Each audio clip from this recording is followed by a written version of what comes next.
A pale dawn seeps over the ridges of canvas tents, thin and uncertain, like the breath of a dying god. The ground is slick with the night's rain, a cold, sucking mud that clings to boots and dreams alike. The scent of iron hangs in the air, mingled with smoke, with rot, with the faint sweetness of decay. Somewhere beyond the mist, a raven cries, a long, broken note that cuts through the silence like a blade through cloth. Men stir from uneasy dreams, dreams of fire, of thunder, of faces they cannot name. They rise with the slowness of the condemned, dragging their limbs from soaked blankets that never truly dry. Their breath mingles with the smoke from the half-dead embers, twisting upward, vanishing into the colorless morning. Around them, the camp groans awake, a chorus of rusted armor, of coughs that never heal, of the dull scrape of metal against stone. Somewhere, a horse stamps and shivers, its breath a cloud of warmth that vanishes too quickly. Its flank trembles, slick with dew, and its eyes, dark, wet, alive, reflect the same wordless fear that lingers in every man who waits here. This is not the glory sung in halls. This is the silence between the songs, the waiting between deaths. The night's banners hang limp, their colors bled into the rain, their crests half forgotten beneath layers of grime. Once they were symbols of pride, of lineage, of divine favor. Now they hang like shrouds, even the heraldic beasts stitched upon them. Lions, dragons, stags seem to droop their heads, as though ashamed of what their masters have become. The night's cold still clings to the camp, creeping into bone and breath. The men warm their hands over coals that hiss and spit, more smoke than flame. They speak in low tones, the language of exhaustion. There is little laughter left here, and when it comes, it sounds hollow, brittle, too easily broken. Each man carries a piece of silence within him, a silence shaped like someone who did not wake. Beyond the tents, the squires whisper of omens. They say a crow would not land near the camp last night, that it circled once, twice, and vanished into the clouds. One swears he saw a shape by the old well, a woman in white, her face hidden, her hands clasped as if in prayer. They tell these stories because they must. Fear, when spoken aloud, becomes something almost manageable. But in their hearts, they know the truth. The gods have turned their faces away. Women move through the camp like ghosts. Laundresses, healers, widows, the quiet shadows of war. They carry bowls of gruel, gray and steaming, their aprons stained with yesterday's blood. Their hands are red from washing, always washing, as if the act could undo what has been done. They whisper names under their breath, sons, brothers, husbands, the words trembling like candles in the wind. They trade bread for coins slick with blood, water for favors, prayers for the faint chance of mercy. They see everything, the trembling of the new recruits, the hollow gaze of the old, the captains who drink before dawn to steady their hands. They are invisible, yet nothing in this camp happens without them. The air is thick, with horses, with smoke, with the slow rot of unwashed flesh and wet wool. Every sound seems too loud. The crack of a log in the fire, the hiss of boiling water, the faint, rhythmic rasp of whetstone against steel. That sound carries through the mist, dozens of men sharpening their blades, each stroke a heartbeat, each heartbeat a prayer. The rhythm becomes hypnotic. S-H-H-H-H. S-H-H-H-H, as if by sharpening steel, they might scrape the rust from their souls. The sun climbs reluctantly, its light pale and cold as bone. It catches on the edges of helmets, on spearheads thrust into the earth, on the slick surfaces of puddles that mirror a world none wish to see. For a moment, the camp glows, a fragile shimmer, as though heaven itself hesitated to look away. But light reveals more than it heals. It shows the hollow eyes, the trembling hands, the way even the strongest sway when they stand too fast. War strips men bare, down to bone, to hunger, to the small, animal part of them that still clings to life. A man kneels by the fire, his fingers fumbling as he ties his boot. His lips move, forming a prayer learned long ago. Not because he believes it will save him, but because it's the only thing left that makes sense. Each syllable trembles in the cold air, rising like smoke and fading just as quickly. Behind him, another man hums a broken tune, a lullaby from a village he can no longer remember. The melody wavers, catches, dies. Silence rushes back to fill its place. At the edge of the camp, a young boy sits with his sword laid across his knees. The blade is longer than his arm, the hilt too heavy for his grip. He stares into the steel, tracing the edge with his thumb until blood beads on the skin. He does not flinch. He presses the wound to his lips, tasting the iron. It feels real, more real than anything else. He has not spoken since the last battle. No one asks him to. The cooks move about their grim work, stirring pots of barley and salted meat, the smell thick and sour. Flies gather before the steam can drive them away. The men line up, bowls in hand, each receiving the same portion of sustenance and despair. They eat standing in silence. The gruel sticks to their throats. They force it down because hunger is the only enemy they can still fight and win. The captain walks among them, his armor dented, his gaze hollow. He says little, a nod here, a word there. His men do not salute. They simply move aside. Respect has replaced reverence. Obedience has replaced faith. He has stopped promising victory. Now, he promises only endurance. And that, somehow, is enough. In the distance, the ravens gather again, black wings against a white sky. They wait, patient and silent, as they always do. They're the only ones who know what comes next. Rain begins again, slow and steady, falling in perfect rhythm with the heartbeat of the camp. It runs down helmets, darkens the banners, fills the prints left by boots. No one moves to escape it. Rain is constant.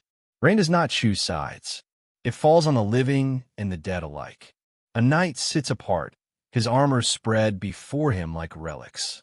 He cleans each piece with care, his fingers tracing the dents and scratches as if reading scripture. In every mark, a memory, a friend fallen, a cry unanswered, a moment when death turned away. He wonders why. Why him? Why now? The questions come as naturally as breath. And, like breath, they offer no comfort. His eyes lift to the fog-bound horizon. Somewhere beyond that gray lies the enemy. They too are waking, coughing, sharpening. He imagines their camp, the same mud, the same hunger, the same prayers whispered into the same indifferent wind. And he understands, in that quiet hour, that the true enemy is not the men beyond the hill. It is the silence between them, the endless, echoing void that convinces each side they are different. A priest moves through the camp, his robe damp and threadbare. He carries a small wooden cross carved from the handle of a broken spear. His lips form words of blessing, but his eyes tell another story, one of weariness too deep for faith to mend. He touches each man's forehead with trembling fingers, leaving a mark that rain quickly washes away. Some bow their heads. Others stare past him. Still, he moves on. He knows that in times like these, faith is less a gift than an act of defiance. As dawn swells into morning, the camp breathes in unison, a long, slow exhale that smells of smoke, of fear, of something almost like surrender. The world narrows to simple things, the weight of armor, the creak of leather, the clatter of bowls. No one speaks of what lies ahead. They all know. Tomorrow will bring a call. Tomorrow, they will rise not from sleep, but from waiting. For now, they exist between beats of time, the fragile stillness before the heart breaks again. The light brightens, but warmth never comes. The clouds press low, heavy and pale, and the wind moves through the camp like a whisper of something ancient and cruel. It tugs at cloaks, lifts ash from dying fires, makes the banners shudder as if in mourning. Men look up, uneasy, sensing the change. Even the horses grow restless, their hooves stamping a rhythm that echoes the pulse of the earth itself. Somewhere, far off, a bell begins to toll. Soft, distant, it drifts through the mist, carried by the wind. It is not the call of a chapel. There are no chapels here. It is the sound of a broken helm swinging from a pole, the metal cracked but still singing its hollow song. A bell for no church, a prayer for no God. Only the dead will hear it clearly. The sound weaves through the camp like a memory, faint, persistent, impossible to ignore. Men pause, listening. No one speaks. The boy with the sword looks up. The captain turns his head, eyes narrowing. The knight, his gauntlet half polished, stops and listens too. For a heartbeat, the whole camp seems to breathe in time with the bell. Then, as suddenly as it came, the sound fades, swallowed by the wind, by the rain, by the living who refuse to stop breathing. But its echo remains, in the rhythm of the whetstones, in the rasp of steel, in the slow, steady beating of hearts that know too much. When night comes again, they will lie down beside the dead, too weary to move them, too human to leave them. The earth will drink deep of sorrow, and the sky will close its eyes. But before that darkness falls, the day stretches on, gray and endless, heavy with waiting. And in that waiting lies the truest sound of war. Not the clash of swords, not the scream, but the breath between them, the long, fragile breath that keeps the living tethered to a world that no longer remembers why they fight. The wind stirs again, lifting a corner of the tent, carrying with it the scent of rain and rust and something older still, the memory of peace, perhaps. It passes through the camp unnoticed, brushing against faces, against scars, against eyes that once saw home. The dawn is gone now. The day has begun, and with it comes the quiet promise that when the next dawn comes, fewer will be here to see it. Still they wait. Still they breathe. And somewhere in the distance, faint as a ghost, the bell swings once more, its hollow voice calling across the mud, reminding the living that every dawn is borrowed from the dead.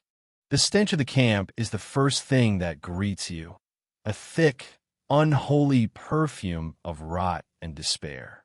It clings to everything, the rough hides stretched over frames, the damp wool of cloaks that have never quite dried, the smoke that hangs too heavy to breathe.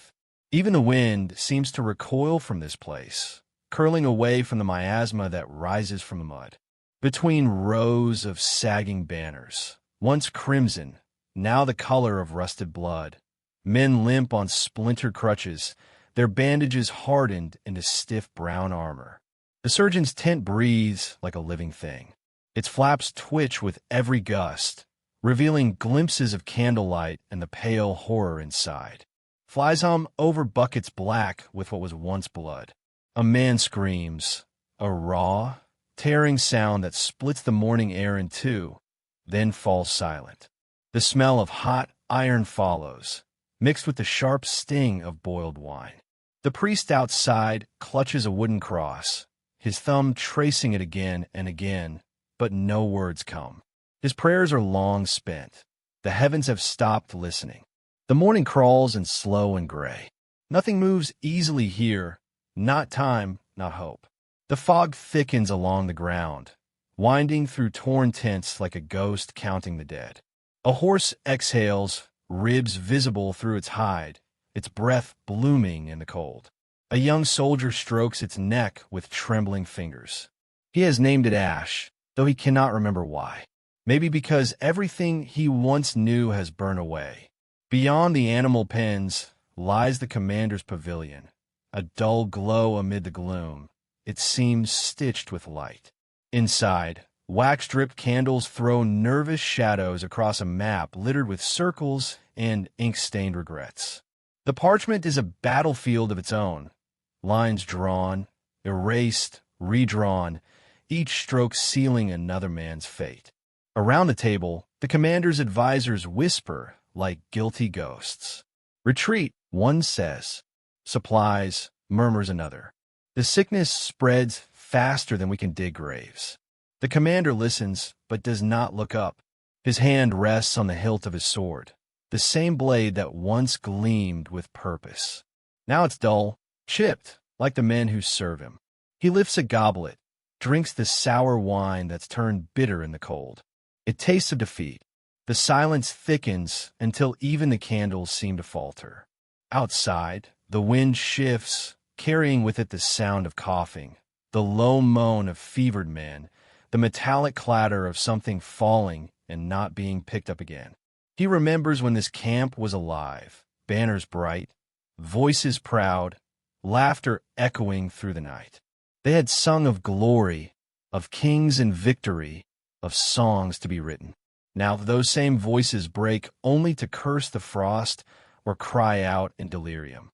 He presses his thumb into the wax of the map, leaving a small dent over the name of a lost city. The wax cracks, so it does something inside him. Outside the tent, the camp stretches like a graveyard pretending to be a home. Fires sputter in shallow pits, their smoke crawling low, unable to rise. The ground is a stew of mud, blood, and broken things. A soldier sits beside a dying flame, sharpening a blade that will likely never be used again. His fingers are swollen, nails cracked, the rhythm mechanical. A man convincing himself he still has purpose. Nearby, a woman wrings out a cloth stained red, then brown, then black. Her hands move without thought. She hums a tune, barely audible, something she used to sing to her child before he was taken by the coughing plague that now devours half the camp. The melody catches in her throat, breaks apart like ice. Children run between tents, barefoot, silent at first. Then laughter, thin, brittle like glass against stone. They chase after a coin someone dropped, though the metal's worth less than the bread crust it could not buy. One boy trips, his knee opening on a rock, but he laughs anyway. Because laughter, here, is rebellion. It's the only thing left that smells faintly of life. In the smithy, sparks rise like a funeral choir. The blacksmith's hammer beats a steady rhythm. Clang, pause, clang. Not music, not work, but survival. He forges nothing new. He only mends what's already broken. Each strike is a denial of despair. When the sun begins to die, the camp is swallowed by its own smoke. The mist creeps from the marshes, silver and slow, wrapping itself around the tents as though trying to claim them. Men cough into their hands and stare toward the horizon, where they once thought salvation would come. The fires burn lower. The faces around them blur into shapes, hollow eyes, hollow cheeks, the living pretending they're not already half gone. And then comes the whisper, passed from tent to tent, from lips cracked by thirst. The sickness took 3 more. The bread's gone. The wolves came closer last night. The commander steps outside, his breath clouding in the freezing air. The camp stares at him, not openly, not directly, but every eye turns when he passes. He feels their weight, their hunger, their unspoken question, why are we still here? He walks among them like a ghost dressed in iron. The mud clings to his boots. The dying firelight glances off the edge of his breastplate. At the surgeon's tent, he pauses. Inside, a man lies still, missing a leg. The surgeon's hands tremble as he wipes the blade clean. He looks up at his commander, eyes hollow. There's no more wine, he says. The commander nods. He doesn't speak. What answer could there be? He moves on, past the women boiling water that will never be clean enough, past the children who watch him with faces too old for their years, past the priest who now sits silent beside the fire, cross hanging loose from his hand. The commander stops at the edge of the camp where the marsh begins. Mist coils around his legs like a living thing. The moon has risen, pale, pitiless, its light turning the battlefield into a theater of ghosts. He listens. For a moment, there is only wind. Then, faintly a sound, howling. Wolves, drawn by the scent of flesh. He stares into the darkness. Beyond it lies home, fields of wheat, stone cottages, a wife perhaps still waiting. Or maybe not. The war has been long. Memories fade faster than banners. He kneels, fingers sinking into the cold mud. He presses his palm to the earth, whispering a name no one else can hear. The wind carries it away. He wonders if God still remembers it. Behind him, the camp flickers, tiny fires in a sea of fog. The men are huddled together now, their whispers low, faces lit by trembling flames. He can almost feel the pulse of their fear. It beats in time with his own. Hours pass. The night deepens. Somewhere, the surgeon snores softly beside his cot. The priest sleeps, sitting up, chin resting on his chest. The fires die one by one, until only embers remain, like stars sinking beneath the horizon. Then, from the far side of the camp, comes a cry. Not of pain, not a battle, a call. The sentry has seen something. The commander rises, cloak heavy with dew. His sword whispers against its sheath as he moves. The men rouse from half-sleep, clutching weapons that feel strange in their hands now, as if they belong to another life. The mist parts slightly, revealing a distant glow, faint, flickering. A torch. It sways, uncertain, as though carried by an unsteady hand. Riders, someone breathes. At this hour, no answer. Only the wet squelch of boots and mud as they move closer. The commander raises a hand, signaling silence. The torch wavers, then steadies. Another light appears beside it. Then another. 3 torches. Then 6. Then a dozen. A procession of dim stars moving through the fog. Hope flares in the camp like fire meeting dry grass. Men stumble to their feet. Some cheer weakly, others cross themselves. The commander narrows his eyes, studying the light. Too slow for cavalry. Too quiet for merchants. Too steady for wandering souls. The priest, newly awake, mutters, "Perhaps it's the dead returning." The words draw uneasy laughter. No one really laughs anymore. The commander calls for his men to stand ready. Shields rise like dull moons. Swords are drawn with reluctant metal sighs. The lights draw nearer, but still, no sound of hooves, no jingle of armor. Only the soft hiss of wind through wet grass. Then silence. The lights stop moving. The men stare. And in that stillness, the commander feels something shift, not in the air, but in himself. A cold certainty heavier than fear. He knows this quiet. It's the same that falls before ambush, before arrows darken the sky. He opens his mouth to speak, to command, but the first scream cuts through before he can. It comes from the left flank. A figure collapses, throat opened by something unseen. Panic ripples through the ranks. Torches flare brighter, too bright, and now the shapes behind them emerge. Cloaked figures, their faces masked, blades glinting red beneath the moon. The camp erupts. The wounded scramble from tents. The surgeon drops his knife. The priest clutches his cross and begins to shout prayers into the chaos. The commander draws his sword, shouting orders that vanish into the wind.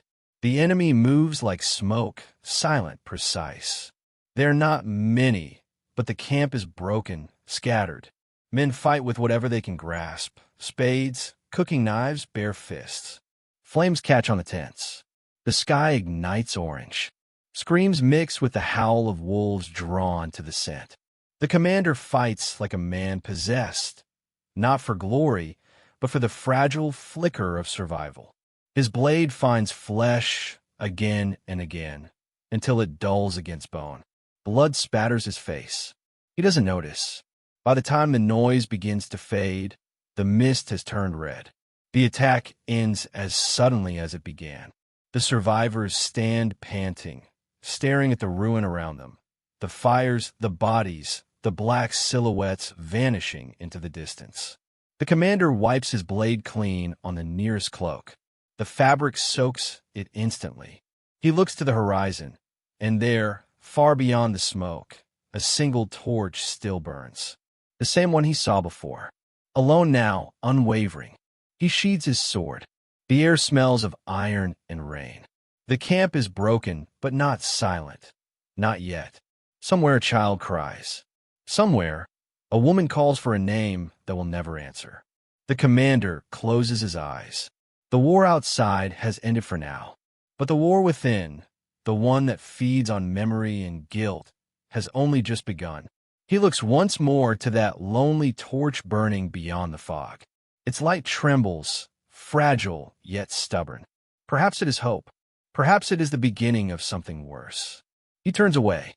The moon watches, cold and indifferent, as the camp settles once more into uneasy stillness. And in the dark, the mist moves, carrying whispers, carrying dreams, carrying the promise that this night is not yet over. Rain slicks the banners until they sag, heavy with filth and time. The colors that once burned with pride, crimson and gold, the emblems of kingdoms and faith, now drip into the mud, blending into the grayness of defeat. Beneath these weary symbols, men crouch under soaked cloaks, their breath visible in the chill. Every exhale rises like the last warmth of a dying world. The campfire sputters weakly in the downpour, smoke crawling along the ground instead of climbing toward heaven. The logs hiss as if protesting their own consumption. A few soldiers gather close, faces pale in the flickering light. Their armor is dull, their eyes duller. The warmth from the fire barely reaches their hands, and even that is stolen away by the wind. Somewhere nearby, a minstrel tries to tune his lute. A single broken string twangs, sharp against the murmur of rain. He hums a ballad of valor, of knights who rode beneath unbroken banners, of kings who kept their word, but his voice falters. No one listens anymore. The melody dissolves into the night like breath on glass. Valor is a story they can no longer afford to believe. The mud here is alive. It shifts and sighs with every step, clinging to boots, swallowing the careless, hiding what it has already taken. Somewhere beneath the muck lie bones, not ancient relics, but the freshly dead, nameless and sinking. The mud remembers them all. It holds their weight like a secret it cannot speak. Shovels bite into the wet ground. Men dig trenches by torchlight, the iron scraping against stones that glisten like old relics. Some stones bear carvings, fragments of churches and chapels long forgotten, sanctuaries now ground into the same earth that devours the fallen. The torches tremble in the wind, their flames bowing before the rain. The chaplain walks among the soldiers, his robe soaked to his knees. The candle he carries trembles, the wax running like tears down his hand. His lips move in prayer, Latin words melting into the hiss of the storm. His blessing lands on bowed heads, but the men do not meet his gaze. Their eyes are hollow, not faithless, but emptied by what they've seen. Faith, like fire, burns low when surrounded by decay. A pike leans forgotten against a wagon wheel, its wooden shaft splintered where someone once held it too tight. Rain pools in the wagon spokes. The smell of boiled onions drifts through the air. The poor man's supper. 6 men share the pot, their spoons clinking softly against the iron rim. They eat in silence. The sound of chewing feels louder than conversation. The food tastes of smoke and mud, but no one complains. Hunger makes anything sacred. One soldier, his face half hidden by his hood, stares into the pot and murmurs, "Do you think they pray on the other side?" Another laughs, not cruelly, but like a man trying to remember how laughter feels. They pray for the same thing we do, to live through the morning. The others say nothing. They know it's true. Above them, ravens gather on the bare branches of a skeletal tree. Their wings gleam like black iron in the dull light. They croak softly, waiting. They always wait. For them, the world has not changed. War is the season that never ends. The camp stretches like a graveyard of tents, sagging and pale beneath the rain. The ground is littered with broken shields, pieces of armor, the heel of a boot half buried in mud. Horses shift uneasily, their breath steaming, eyes rolling white in the dimness. The smell of them mixes with damp straw, smoke, and the faint tang of blood. A boy, no older than 16, sits by a wheelbarrow, polishing a dented helmet. His hands are raw, his fingers trembling from cold. He traces the emblem etched into the metal, a lion's head, worn nearly smooth. His lips move as he whispers, "For the king." But the words sound like a question, not a vow. At the camp's edge, the commander stands beneath a makeshift awning, staring into the distance. The rain runs down his face like sweat. He says nothing, though a letter lies in his gloved hand. The king's seal, broken and smeared by weather. Orders, perhaps, or apologies. His eyes are fixed on the horizon, where faint orange glows flicker against the night, the fires of the enemy. They burn like distant stars, each one marking a place where another life waits to end. Inside his tent, maps cover the table. Rivers, forests, the valley that will soon run red. Ink blurs beneath the moisture. A candle stands guttering beside a cup of cold wine. He does not drink. He simply watches the flame fight for life and wonders if it will last longer than the men outside. The chaplain joins him for a moment, removing his sodden hood. "Shall I bless them again before dawn?" he asks softly. The commander does not look up. They need food more than blessings. Both feed the soul, not when the soul is already empty. The chaplain bows his head. He knows the truth in those words. Still, he kneels beside the table and begins to pray. His voice is low, steady, but the commander's gaze drifts beyond him, toward the damp cloth that serves as the tent wall. Beyond it, the rain continues its song, eternal and cruel. Outside, the night deepens. The firelight dims until the camp is painted in shades of shadow. The rain's rhythm becomes a lullaby, slow, repetitive, inescapable. Soldiers murmur to themselves and sleep. One calls out a name, another weeps softly.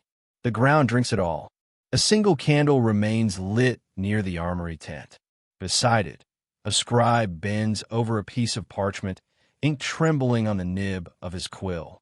He writes, "If I should not rise with the morning sun, let it be known that I fought not for gold or crown, but for the man beside me."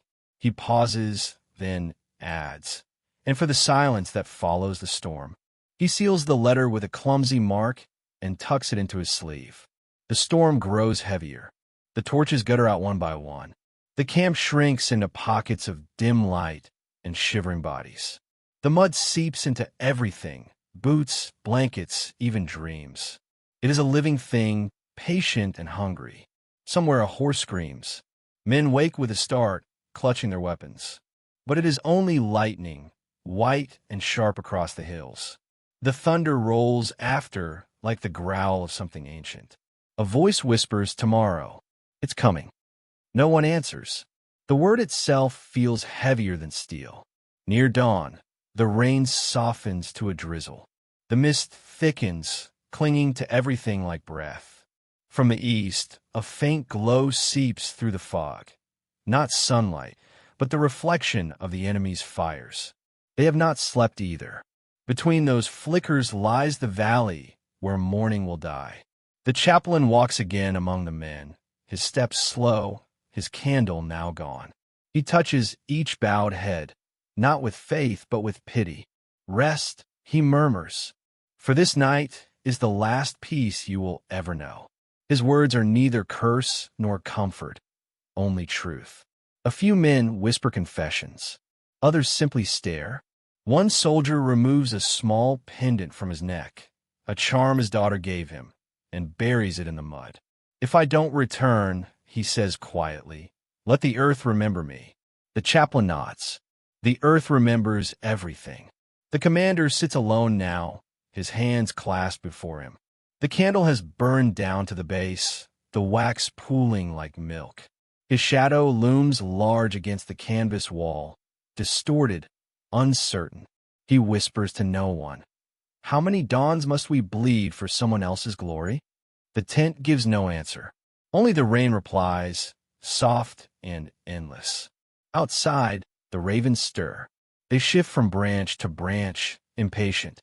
The mist curls around their wings, turning them into shapes of shadow. They sense what's coming, the promise of feast yet to come. A trumpet sounds faintly in the distance, a single, hesitant note. Not a call to arms, not yet. Just a reminder. A heartbeat before awakening. The men stir. Armor clinks. Swords rasp softly from their sheaths. The camp comes alive again, not with energy, but with inevitability. This is not courage. It is the acceptance of doom. A young soldier lifts his gaze to the sky and whispers, "Mother, forgive me." No one hears him. The rain has swallowed every sound but its own. As the final embers of the fire die, the valley beyond the camp reveals its shape, wide and low, framed by black ridges. It looks peaceful, almost beautiful, under the pale gray dawn. But every man who looks upon it feels the same chill. They know beauty is often a mask worn by death. The chaplain kneels once more, pressing his palm into the earth. "May this ground be softer than the world has been," he says. The commander steps out beside him, eyes fixed on the horizon. There is no anger in his face now, only resignation. The kind of calm that comes when everything has already been decided. The mist parts for a moment, revealing the far fires, the enemy camp. Shapes move faintly beyond them, preparing, watching. Between the two armies lies silence, heavy as stone. The kind of silence that knows what's coming. And in that silence, something changes. The wind shifts, carrying the scent of iron and rain. The banners stir, their tattered edges whispering secrets no one will ever hear. The mud ripples underfoot, swallowing footprints before they can be remembered. The world holds its breath. For one last moment, the camp stands still, suspended between life and legend. Then, somewhere a bell tolls. Distant, hollow, inevitable. The sound rolls across the valley like the first wave of an unseen tide. The soldiers look up. Some cross themselves. Others simply close their eyes. Tomorrow waits, just beyond the fog, patient and merciless. And the rain keeps falling. Falling through armor and ash. Through banners and bone. Through prayers that will never be heard. Until all that remains is silence. A wind sweeps through the camp before dawn, carrying the scent of rain and decay. It drifts through the sleeping rows of tents like a restless spirit, brushing against canvas and flesh alike, whispering promises no one wants to hear. The flaps slap softly, ropes creak, and somewhere in the dark, a pot topples, spilling what little stew remained into the mud. The steam rises for a moment, a fragile ghost dissolving into the damp. The soldiers stir. A cough here, a groan there. Blankets shift, straw crackles under movement. Men sit up slowly, as if dragged back from dreams too heavy to escape. They blink against the dark, their eyes rimmed with exhaustion and crusted sleep. They move like those who have long forgotten comfort. Men stripped of ceremony, stripped of anything that once made them feel human. Faces are raw from the wind, lips cracked, beards matted with sweat and rain. Their hands are blistered and blackened, skin hardened to leather. They fumble for belts, tug on torn cloaks, and mutter to themselves, fragments of prayers, curses, and names they no longer have the courage to speak aloud. The fire from the night before has died, leaving only a thin ribbon of smoke rising from a mound of gray ash. The ground beneath them is a mixture of mud and memory. Every footprint from a night before has filled with rain, tiny mirrors catching the faint light of the fading stars. Somewhere beyond the camp, a crow cries out, a low, guttural sound that echoes through the still air like a warning. They rise, one by one, from their beds of straw and damp cloth. There is no conversation, no laughter, no command to wake. Only the rhythm of movement, slow, inevitable, tired. They have done this so many mornings before that it feels less like waking and more like returning to a punishment that never ends. In the surgeon's corner, beneath a canopy patched with scraps of old banners, a boy works. His hands tremble, though not from cold. He cannot have seen more than 16 winters, yet the look in his eyes is older than the war itself. He wipes a man's brow, whispers a psalm, and presses linen to a wound that will not close. Blood seeps through his fingers, thick and dark. He no longer winces at the smell. The dying groan around him, some in pain, others in prayer, some too far gone for either. The boy moves from one body to the next, as if pulled by an unseen hand. He hums under his breath, a low tune that his mother once sang when storms shook their cottage walls. He cannot remember the words, only the melody, and even that sounds different now, hollow, stripped of its warmth. At his feet, the camp dogs lie in wait. Their ribs press against thin fur. Their eyes flicker in the torchlight. They are quiet, patient, knowing. They've learned the rhythm of battle better than the men. When the morning stirs, and when the feast will come. A few tents down, the blacksmith hammers. His anvil rings like a bell marking time. The sound cuts through the mist, a dull heartbeat in the cold air. Sparks leap from his hammer's strike, flaring bright before vanishing into the wet ground. He doesn't look up. Each swing is measured, heavy, practiced. The iron glows orange under his gaze, molten, obedient, soon to be shaped into something that will take another life. Beside him, a woman sits cross-legged on a tattered cloth, sewing a tunic. Her fingers are stiff, her knuckles red and raw. The thread slips often, and she pricks herself again and again, but she doesn't stop. A small oil lamp flickers beside her, casting thin shadows across her face. Her husband's armor lies folded nearby, a heap of metal and silence, blood still clinging to the seams. She glances at it now and then, but never for long. Looking too long makes her remember. Remembering makes her break. The blacksmith glances at her once, just once, then lowers his head and keeps striking. Neither speaks. Words have lost their meaning here. The wind strengthens. The camp stirs fully awake. Men murmur as they gather what they need. Dull blades, dented shields, helmets with no shine left. Some fasten torn banners to their lances. Others carry none at all. What matters now is not the cause, not the king's words or the church's blessings. Only survival, and even that feels thin. A commander walks the rows. His armor is unpolished, streaked with mud. He carries his sword not with pride, but habit. His face is gaunt, his eyes sunken beneath a furrowed brow. He doesn't speak, just nods at those who meet his gaze.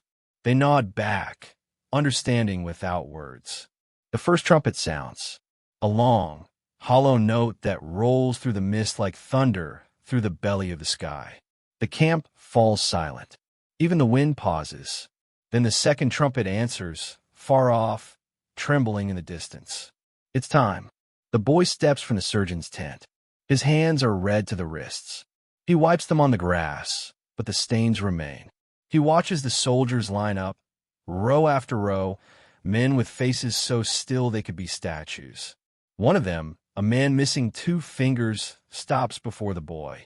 He presses a small coin into his hand. "For your soul," he says quietly. The boy stares, confused, until the man walks away and vanishes into the fog. The coin feels heavy, heavier than gold has any right to. He closes his fingers around it and tucks it into his pocket. The line begins to move. Boots sink into mud, squelching softly as they march. The sound becomes a rhythm, steady, dull, like the ticking of a clock that counts down toward death.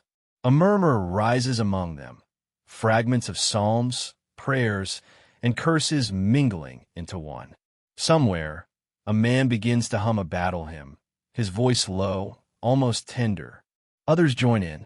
The melody trembles, but it holds. As the army passes beyond the camp's edge, the fog thickens again. Only their silhouettes remain, dark shapes moving through a pale world. Then even that fades, leaving behind only the echoes of their steps and the hiss of rain. The woman looks up from her sewing. The blacksmith's hammer has gone silent. She can feel the emptiness now, the kind that presses against the chest, the kind that has no sound. She finishes her last stitch, bites the thread clean, and runs her fingers over the tunic one last time. She folds it neatly, places it beside the armor, and whispers something, too soft for even herself to hear. A few moments later, the first drops of rain begin to fall. Slow, deliberate cold. They strike the tents, the empty pots, the scattered boots left behind. The camp drinks the rain like it drinks everything, silently, greedily, without thanks. The dogs stir. They lift their heads and sniff the air. The smell of blood is faint but growing. They know what it means. From far away, the low rumble of thunder rolls through the valley. It sounds like the world groaning under its own weight. Then comes another, louder, sharper. Not thunder. Not yet. Steel meeting steel. The woman stands, wiping her hands on her skirt. The rain falls harder, drumming against the blacksmith's anvil, washing away the soot and blood. She walks toward it, her feet sinking in the mud. The sword her husband forged lies cooling in the rain, gleaming faintly. She touches the blade. It is still warm. Her reflection wavers in the steel, and in that reflection, she sees more than herself. She sees her husband's eyes, her son's hands, her father's voice. She sees all those who left and never returned. They flicker across the surface like ghosts trapped in water. She grips the hilt tighter, then lowers the sword into the mud. "Let it rest," she whispers. The wind shifts again. The banners flutter weakly, soaked, frayed, whispering to one another. They sound like sighs, like old songs half forgotten. In the surgeon's tent, the boy kneels beside the last body. The rain slips through a tear in the canvas, dripping onto the man's face. He closes the man's eyes, folds his hands, and begins to pray. His voice is quiet, steady. Each word is a stone laid upon the memory of the fallen. He prays not for victory, not for the living, but for silence, for an end to the noise that never stops. The thunder grows closer. Now there are shouts, faint but rising, battle cries carried on the wind. The woman turns toward the sound, but the fog hides everything. Only flashes of light break through, brief, sharp, gone again. The sound of swords, the scream of horses, the storm and the war becoming one. Hours pass, or minutes. Time loses its shape here. When the noise finally begins to fade, the rain does not stop. It falls harder, washing the camp into the earth, erasing footprints, softening blood. The dogs begin to howl, low and uneasy. They do not run toward the sound. They wait. They always wait. The woman stands beneath the awning, arms folded across her chest. She feels the cold creeping in, not from the rain, but from the emptiness beyond the fog. Her lips move soundlessly. She no longer knows what she's saying. When the wind finally shifts, it carries with it a smell, iron, smoke, and something older, something human. The boy steps outside. His face is pale, streaked with ash. He looks toward the horizon, where the glow of fire flickers faintly through the mist. He listens and hears nothing. No trumpets, no shouting, no steel. Only the rain and the quiet sigh of the earth swallowing its own sorrow. He walks to where the banners hang, their colors drowned in mud and water. He lifts one corner, runs his thumb along the soaked fabric. The emblem is unrecognizable now, just shapes and stains. He lets it fall again. A voice whispers behind him, faint, perhaps imagined, "Go home." He turns. No one is there. Only the blacksmith's anvil, the woman's empty stool, and the silence of what remains. The boy sinks to his knees, hands clasped before him. The rain beads on his hair, trickles down his face, gathers in the hollow of his palms. He closes his eyes. The camp, once alive with hunger and noise and flame, is still. Only the wind moves, curling through the abandoned tents, lifting corners of canvas like shrouds. In that stillness, something sacred lingers, not hope, but remembrance. And as the first light of dawn touches the field, faint and gray, the banners shift once more in the wind, not with defiance, but with surrender.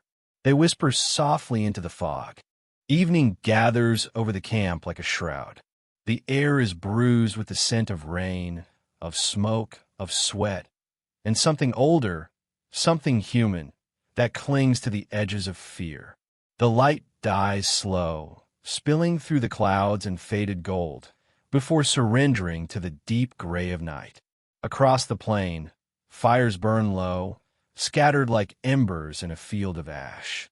Their smoke trails upward through the chill, twisting in thin, reluctant spirals before vanishing into the waiting dark. Men move among them like shadows, their armor half-worn, their cloaks damp from mist. The smell of boiled meat and tallow hangs thick, mingling with iron and decay, with the faint sweetness of rot that no wind can quite carry away. They sit in silence, shoulder to shoulder, knee to knee, each man alone among hundreds. Their faces are lit by the tremble of firelight, their eyes hollow, watching the flames as though they might read in them some prophecy of who will live and who will not. Blades gleam in their hands like fragments of dying suns. The rasp of metal against stone cuts through the quiet, long, slow, deliberate. Sparks leap, drift, and die before they can rise too high. No one laughs tonight. No one sings. Even the veterans, the men who have seen more dawns of war than they have seen summers of peace, speak only in murmurs. The sound of words feels fragile here, as though the night itself might swallow them. Each man carries his own dread quietly, a secret packed away behind the breastplate, beneath the ribs, beside the heart. Tomorrow they will fight. Tomorrow the valley will fill with screams and banners and the unmaking of flesh. But tonight belongs to the waiting. A healer moves between the tents, her hands red from old work. She stoops beside a soldier whose arm has gone black with rot. Her fingers tremble as she changes his bandages. She does not look at his face, for his eyes have already turned toward somewhere far away. She whispers words of comfort, though her voice shakes. She has long stopped believing them herself. Sleep, she says, though she knows he cannot. Rest. But there is no rest here, only postponement. In the next tent, a priest kneels in the mud beside a dying man. His robes are stained, his knees sunk deep in wet earth. He mutters the words of absolution as the rain begins to fall, first in drops, then in sheets. The soldier's lips move faintly with the rhythm of the prayer, but he is not praying. He is listening to the sound of water against canvas, to the whisper of the world moving on without him. When the priest presses the cross to his forehead, the man smiles faintly. It is not faith that softens him, but relief. The waiting is almost done. The rain thickens. It falls cold and heavy, turning the camp into a mire of footprints and forgotten tools. The smell of the earth rises, thick, living, almost sweet. The torches hiss, their light dimmed to a dull orange glow. Water gathers in the hollows of shields, runs down the faces of men, glitters on the edge of every drawn sword. At the farthest edge of camp, a boy stands watching. He was once a shepherd's son. Small hands, soft voice, a life that smelled of wool and bread and sunlit hills. That world feels centuries away now. He wears no armor, only a squire's tunic, too large for his thin frame. The rain clings to his hair, drips into his eyes, but he does not move.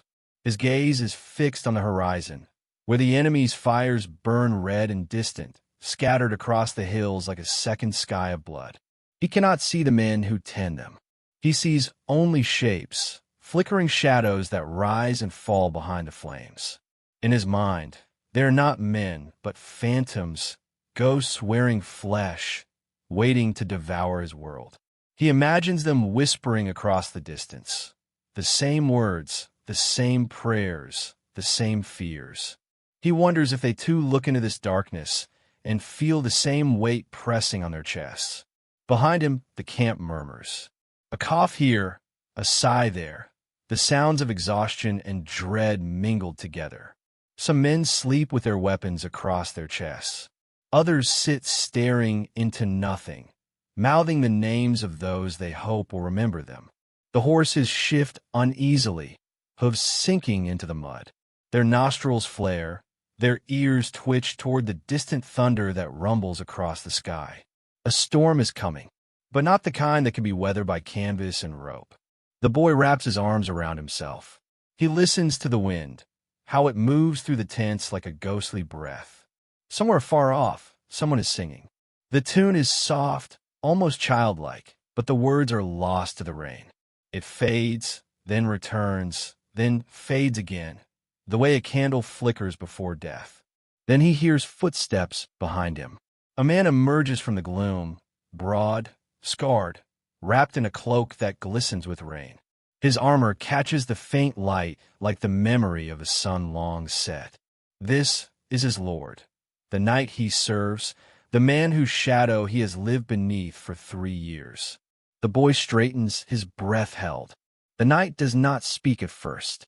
He stands beside the boy, eyes fixed on the same distant hills. "You see them?" he asks at last. His voice is low, tired, not unkind, but worn thin by the years. "Yes, my lord," the boy answers. "Good. Remember that sight. Tomorrow you'll see them closer." The boy swallows. Are they afraid, do you think? The knight's eyes narrow. Every man fears the dawn. The rain slides from the brim of his helm. For a moment he looks not like a warrior, but like something older, a monument eroded by time. "Sleep if you can," he says. "The dawn will have no mercy." He turns and disappears into the darkness, his cloak dragging through the mud like the tail of the storm. The boy remains. He watches until even the faint outline of his lord fades into the rain. Then he turns back toward the valley, and for the first time, he feels the trembling in his hands. He presses them against his chest, as though to still his heart, but it only beats louder. Around him, the camp begins to quiet. The fires sink lower. The voices fall to whispers, then to nothing. One by one, the men drift into uneasy sleep, each haunted by his own tomorrow. Midnight arrives unnoticed. The rain has become a steady roar, relentless, cold, eternal. It seeps into every blanket, every crack, every prayer. The ground turns to liquid earth. Footprints vanish as soon as they are made, as though the world refuses to keep record of this night. A dog whines near the ashes of a fire, curling into itself for warmth. A man dreams of his wife and wakes weeping silently, ashamed of his own heart. Another mutters scripture until his voice dissolves into sobs. The priest walks among them like a wraith, touching shoulders, whispering blessings that fall unheard. And the boy still does not sleep. He lies awake beneath his cloak, eyes open to the blackness above. The rain drums against the fabric like 1,000 fingertips. He imagines his father's voice, the low, steady sound of him calling the sheep home. He imagines the smell of wet grass, the warmth of his mother's hearth, the laughter of his sisters. For a moment, he feels it, the pull of that lost world, before it is swallowed by the present. He whispers into the darkness, a prayer not to God, but to the dawn. "Let me see the morning, only the morning." But he knows the morning will bring no salvation. It will come gray and cold, carrying with it the sound of horns, the crush of hooves, the breaking of men. Still he prays. The storm deepens. The camp becomes an ocean of mud and smoke. The fires are gone now, drowned by rain. The night is total, a living thing that moves and breathes and listens. If there is a God, he is silent tonight. Hours pass. The boy's eyelids grow heavy, but sleep does not take him. Instead, he drifts in that strange place between dreaming and waking, where thoughts blur and memory becomes vision. He sees fields of gold, bright under the summer sun. He sees a flock scattering as thunder rolls over the hills. He sees himself, smaller, barefoot, running through the tall grass. And then he sees the same hills burning, the sky split by fire, the air thick with ash. The world of his childhood melting into smoke. He wakes with a start. The rain has stopped.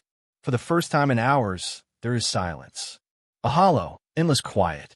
The fires of the enemy still burn, faint and far, red eyes staring through the mist. And then, across the valley, a sound rises. A horn, faint at first, almost mistaken for wind. Then again, stronger, a long, mournful note that trembles through the air and settles into the bones. The boy sits up. All around him, men stir. The camp moves like something waking from a nightmare. Slow, uncertain, inevitable. Armor clinks. Horses snort. Blades are lifted from mud. Another horn answers, this one closer, deeper, crueler. The night shudders. The boy stands. His breath fogs in the cold. The horizon glows faintly now, a thin gray line splitting the black. Dawn is coming, but it feels more like an invasion than a promise. The night appears once more, mounted and silent. His face is hidden by his helm. He looks at the boy, not long, just enough to see that he is trembling. "Remember what you serve," he says, and rides toward the front lines. The boy grips his sword. The metal feels alive beneath his fingers, humming softly, as though it too awaits the first scream of battle. He looks once more to the hills, where the fires of the enemy flicker, where the ghosts of men wait to become real. He does not know if he will live to see another night. But as the first pale light spills across the camp, he whispers the same prayer once more, not for victory, but for meaning. The horn sounds again. The rain returns, soft and relentless. The boy steps forward. The morning after battle is always quieter than one expects. The silence is not peace, it is aftermath. It clings to the air like smoke that refuses to rise, like a whisper caught between breaths. The wind carries no birdsong, no laughter, only the slow crackle of dying fires and the low moan of wounded men whose bodies are learning the language of pain. The earth itself seems changed, darker, heavier, as if it has swallowed too much of what once lived. Blades of grass bow beneath a film of ash. The ground is slick with dew that smells of iron. Each step leaves a mark that fills instantly with red water. And above it all, a thin veil of mist hangs, pale, weightless, cruelly beautiful. Between the tents, figures drift like phantoms. Not soldiers anymore, just survivors, stripped of rank, stripped of purpose. Their faces are gray with fatigue and disbelief. The night before feels like a fever dream. Steel on bone, the clangor of shields, the shouts that turn to screams. Now, only the wind answers them. A boy, no older than 15, walks among the bodies. His sword drags behind him, the tip catching in the mud. He looks not for glory, nor for spoils, only for a familiar face among the fallen. He finds it at last, a friend half buried in the churned earth, eyes open to the pale sky. The boy kneels. No tears come, only silence, the kind that swells until it breaks something deep inside. Elsewhere, the healers work in their dim tent, a cathedral of pain beneath canvas. The air is hot, metallic, thick with the smell of blood and vinegar. The ground beneath them is soaked through, soft as clay. Hands move quickly. Cloth tears. Water boils. Prayers rise. There is no space left. Tables overflow with the broken. A man groans as a saw bites through bone. Another thrashes until a hand presses his shoulder and whispers, "Hush now. You're almost through." A woman's voice cuts through the chaos, calm, commanding. Next, a soldier staggers in, holding his arm where it bends the wrong way. His eyes are wide, unfocused. He mutters the same word again and again, a name, maybe, or a plea, until the healer takes his face in her hands and says softly, "Rest now." He doesn't hear her. Behind him, another man drags his friend by the collar. Their boots leave twin furrows in the mud. Neither speaks. They don't need to. Outside, a horse cries once sharp, high, desperate, then collapses with a dull thud. The sound rolls across the camp like thunder in miniature. The women work without pause. They do not look at the dead unless they must. Their aprons are stained, their sleeves dark and stiff. One hums an old lullaby under her breath, a song once meant for children, now sung to the dying. The tune quivers in the steam, fragile as a thread of glass. A child, barefoot, face smeared with soot, carries a bucket that sloshes red. His arms tremble with the weight. He trips once, but doesn't cry. He just keeps walking, eyes fixed on the ground. No one calls to him. No one should have to. By midday, the fires have burned low. Smoke curls in tired spirals. The sun peers through the haze, hard and unforgiving. It lays its light across the camp like judgment, revealing every wound, every stain, every ruin left by the night before. Flies gather. Armor glints. Somewhere a man laughs once, a short, brittle sound, then covers his mouth as if ashamed. When the commander appears, he rides slowly, his horse treading with uneasy care. The animal's flanks are streaked with mud and ash. The commander's armor still gleams, though it has been polished not out of pride, but habit, the ritual of men who have nothing else left to control. His face is drawn, hollowed by sleeplessness. His eyes move from tent to tent, from soldier to soldier.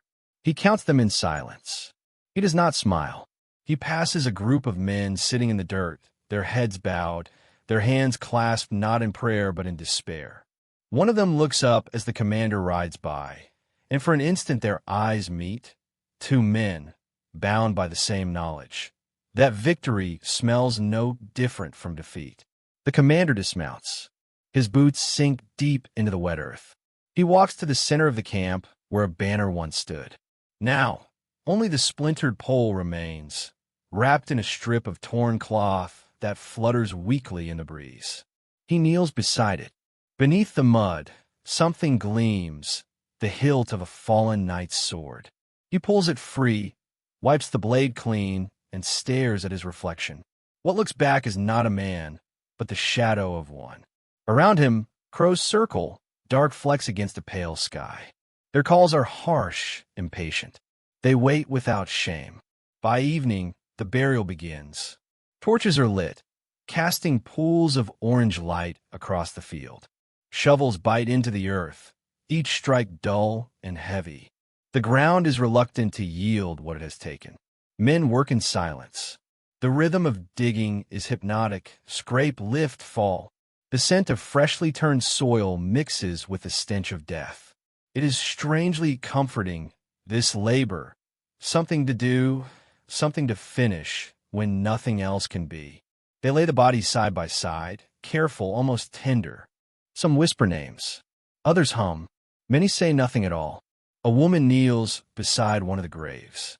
She holds a ring in her hand, gold, bent, still warm from her palm.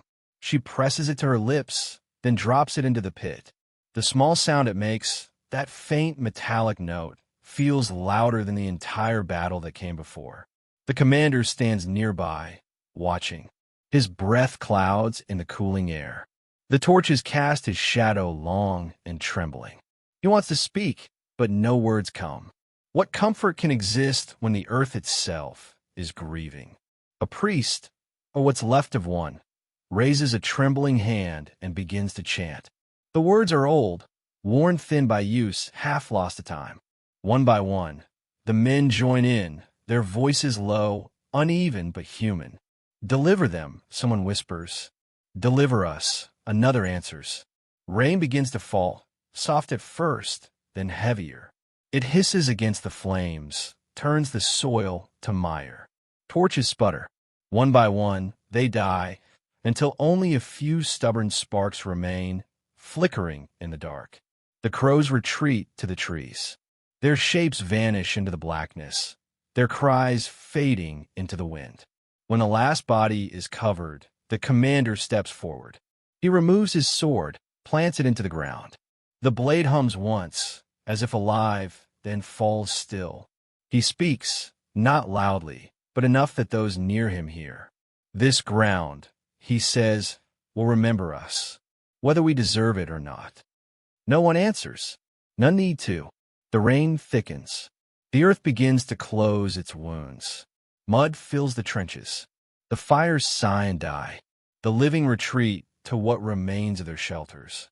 Canvas sags, ropes strain, everything smells of smoke and wet leather. Men wrap themselves in silence like cloaks. Somewhere, a horse nickers softly in its sleep, dreaming, perhaps, of open fields untouched by war. The commander lingers. Alone now, he kneels before the graves once more, tracing the lines of the earth with his gloved hand. Beneath his breath, he whispers, "Forgive us." No answer comes, only the soft patter of rain. Lightning flashes far away, illuminating the hills for a heartbeat, a glimpse of the world beyond this ruin. For a moment, he imagines he hears drums, not of war, but of thunder rolling toward another shore. He closes his eyes. The rain runs down his face like tears he no longer knows how to shed. When he opens them again, the first light of dawn is bleeding into the clouds. The horizon glows faintly, not golden, but pale, the color of worn bone. Mist rises from the field, curling around the graves, softening their edges. The crows return, silent this time. They perch upon the crosses, their feathers slick with rain, and watch the man who still kneels in the mud. The wind shifts. A banner, long forgotten, stirs faintly in the distance. Its tattered edge catches the light, flutters once, and then is still. For a moment, all sound ceases. Even the rain seems to hold its breath.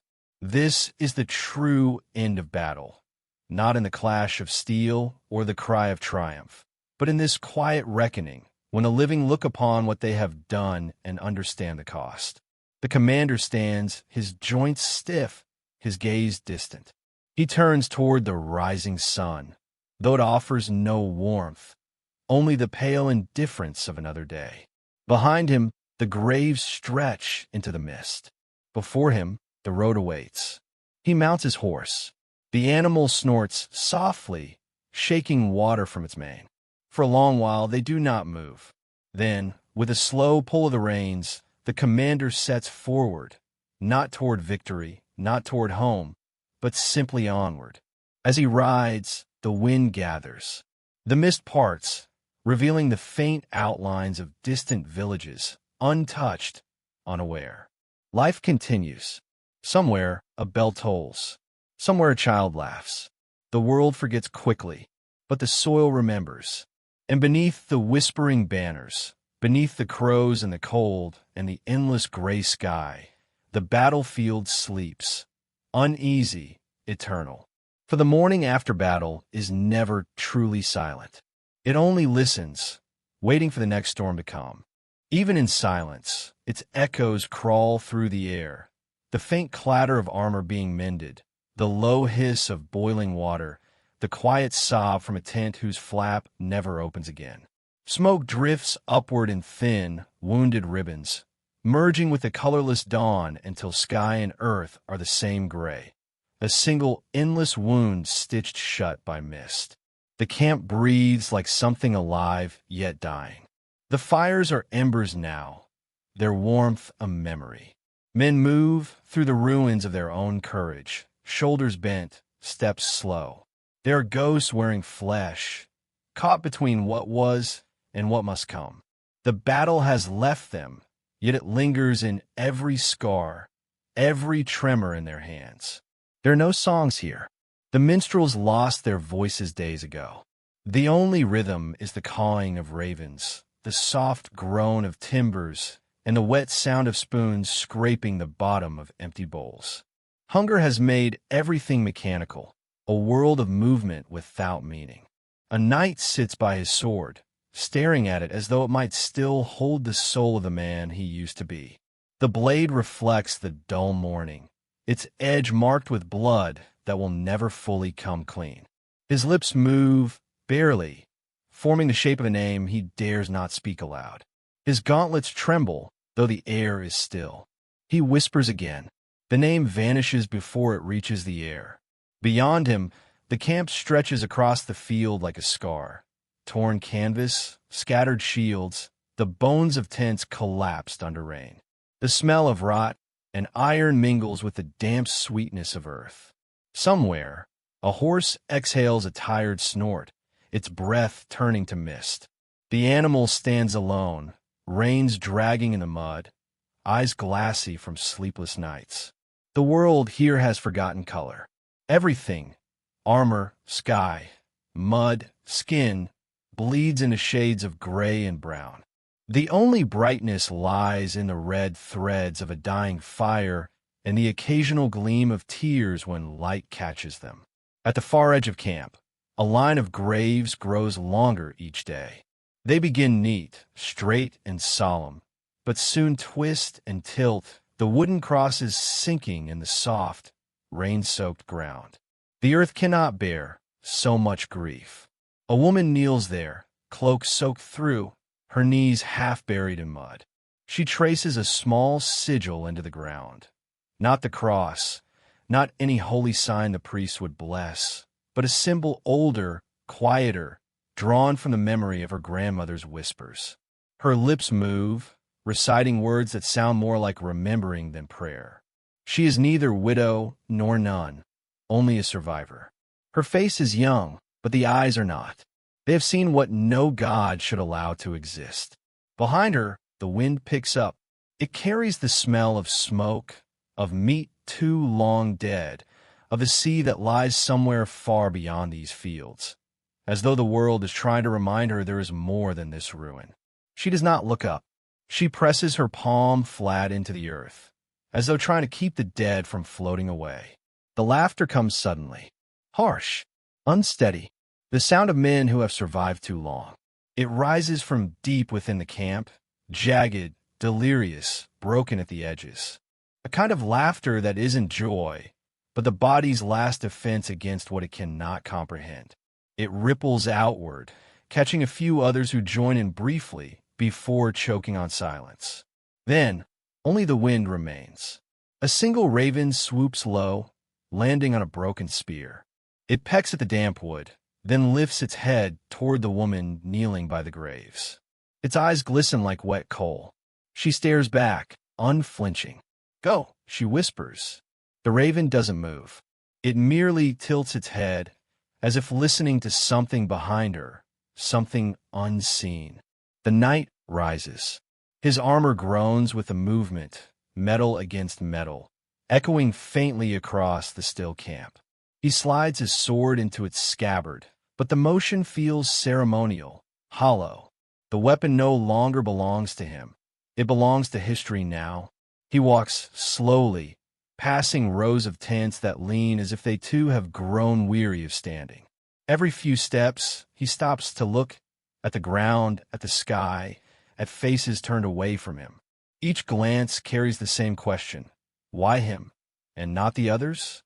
A boy no older than 15 sits beside a pot of boiling water.